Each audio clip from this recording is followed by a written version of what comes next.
New provinces. This opinion questions whether creating more provinces will resolve Pakistan's governance and devolution problems. Of late, there has been a rash of seminars, media discussions, and loaded commentaries on the idea of increasing the number of provinces in Pakistan. Rash is adjective, which means hasty and ill-considered. Loaded commentaries is jargon, which means opinions shaped by bias or hidden agendas.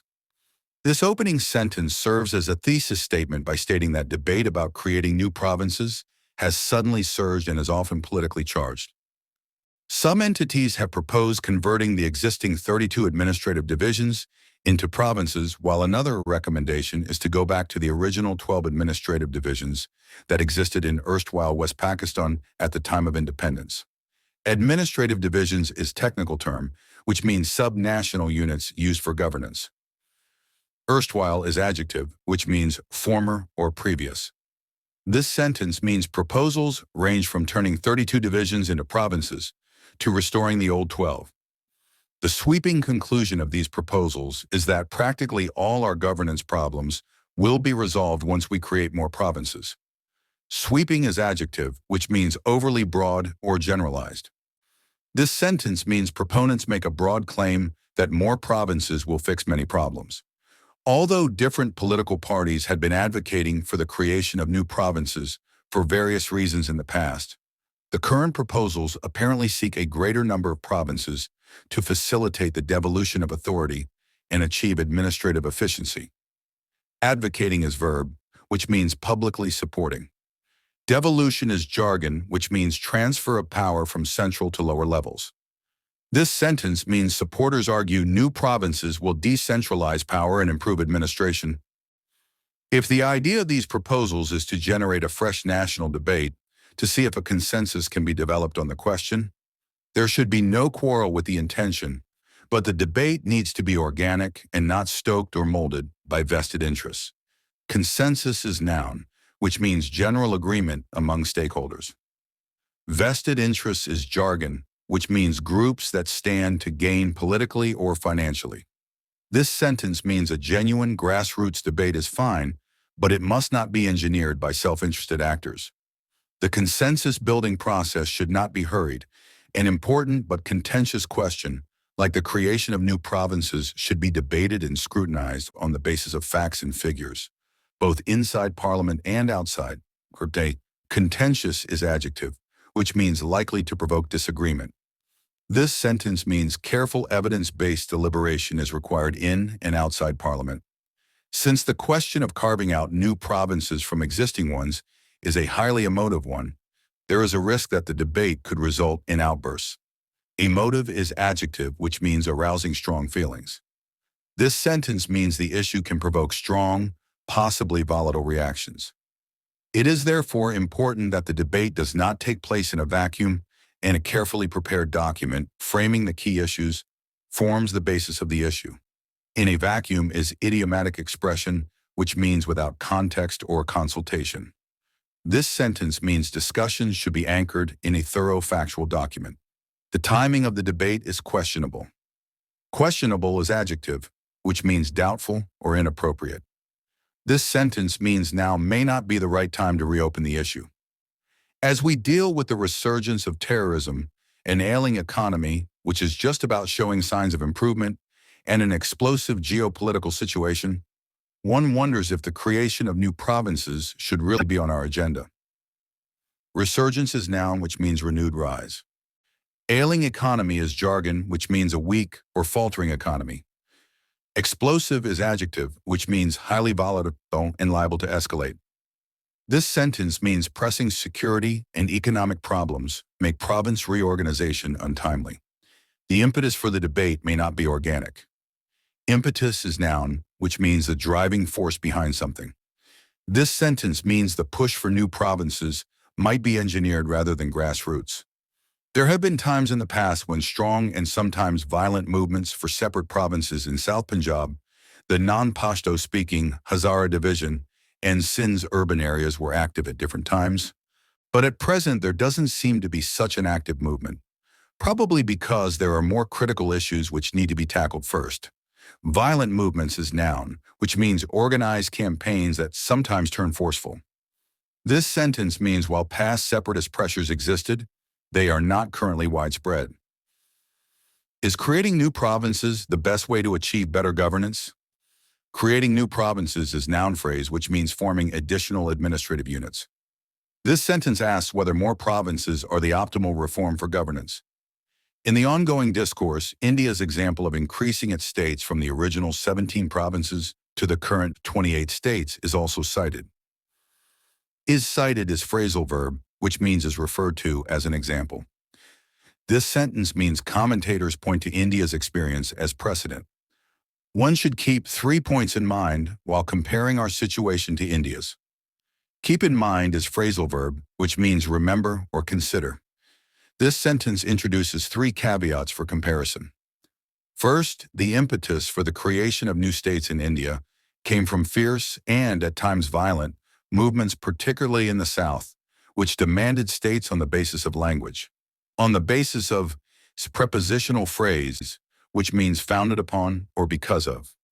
This sentence means India's reorganization was driven by popular, sometimes violent, language-based demands. These movements led to the formation of Linguistic Provinces Commission, Didar Commission, in 1948. Linguistic Provinces Commission is a technical term, which means a formal body to study language-based state reorganization. This sentence gives India's institutional response to manage those demands. The demand for language-based states had gained so much momentum by 1952 that an activist demanding a Telugu state died after a fast unto death. Momentum is noun, which means growing force or public support. This sentence means protests intensified to tragic extremes and accelerated change. This tragic incident provoked agitation across the country, with many linguistic groups demanding separate states. Agitation is noun, which means organized protest or unrest. This sentence means the incident sparked nationwide demands for new states. In today's Pakistan, no such violent movement exists, although the demand for separate provinces for Sindh's Urdu-speaking people, Saraiki speakers in various provinces, and KP's Hindko-speaking population has been raised from time to time. From time to time is idiomatic expression, which means occasionally. This sentence means language-based demands resurface occasionally, but are not currently violent. While Urdu is the national language, separate provinces already exist which are inhabited by the majority of speakers of regional languages, including Punjabi, Sindhi, Pashto, and Balochi. Regional languages is noun, which means locally spoken languages distinct from the national language. This sentence notes many provinces already align with language majorities. The second distinction is that India is not a classic federal state. Classic federal state is jargon, which means a polity where subnational units have constitutionally entrenched autonomy. This sentence begins a contrast about constitutional ease of changing boundaries. It is a union which has certain characteristics of a federation. Union is jargon, which means a political unit with stronger central control than a federation. This sentence means India's constitutional form makes state changes procedurally different. The change in the boundaries of the Indian states is therefore much simpler than is the case in Pakistan, which is a constitutionally declared federation. Constitutionally declared federation is a technical term, which means provinces have constitutional protections and autonomy. This sentence explains why altering provinces in Pakistan is legally harder.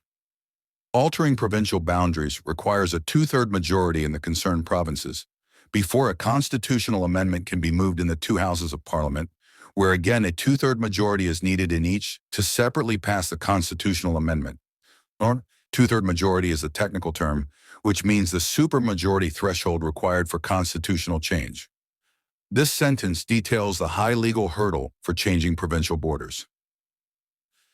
The third distinctive feature of the Indian quest for new provinces is important to note by the proponents of new provinces in Pakistan.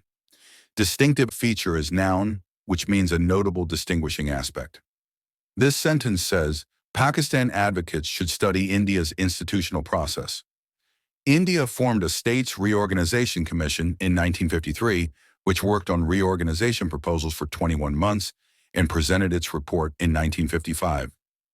States Reorganization Commission is technical term, which means a formal commission to study boundary changes.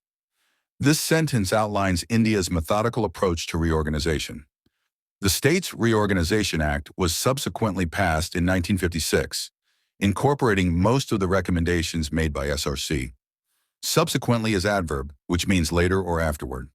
This sentence means India enacted a law to implement the Commission's proposals. This act led to the creation of 14 states and 3 union territories. Union territories is technical term, which means centrally administered regions with a different status from states. This sentence records the legal outcome of India's reorganization. Subsequently, 14 additional states were gradually created from 1956 to the present. Gradually is adverb, which means in stages over time. This sentence notes India's further state creations occurred incrementally. In the context of today's Pakistan, the real question is whether creating new provinces is really the most cost-effective and practical way to achieve the objective of better governance and devolution of powers. Cost-effective is adjective, which means delivering good value relative to cost. Right? This sentence asks if new provinces are an efficient and practical reform. Apparently, the answer is in the negative. In the negative is idiomatic expression, which means the answer is no. This sentence states the author's conclusion that new provinces are not the right solution. Assuming that 12 provinces are to be created, each new province will come with a huge price tag, as taxpayers will have to pay for 8 new provincial assemblies, governors, chief ministers, cabinets, high courts, public service commissions, civil secretariats, to name a few, along with the necessary physical infrastructure, etc. Price tag is metaphor, which means the financial cost associated with something. Provincial assemblies is technical term, which means elected legislative bodies at the provincial level. This sentence lists the heavy financial and institutional costs of creating new provinces. Such extravagance is not acceptable in any case, but in the present economic scenario, it would be almost criminal. Extravagance is noun, which means wasteful or excessive spending. Almost criminal is hyperbole, which means extremely wrong or irresponsible. This sentence argues creating provinces would be fiscally reckless now. Securing 2/3 majority in the assemblies will be next to impossible. Next to impossible is idiomatic expression, which means almost impossible. This sentence means the political consensus needed is highly unlikely.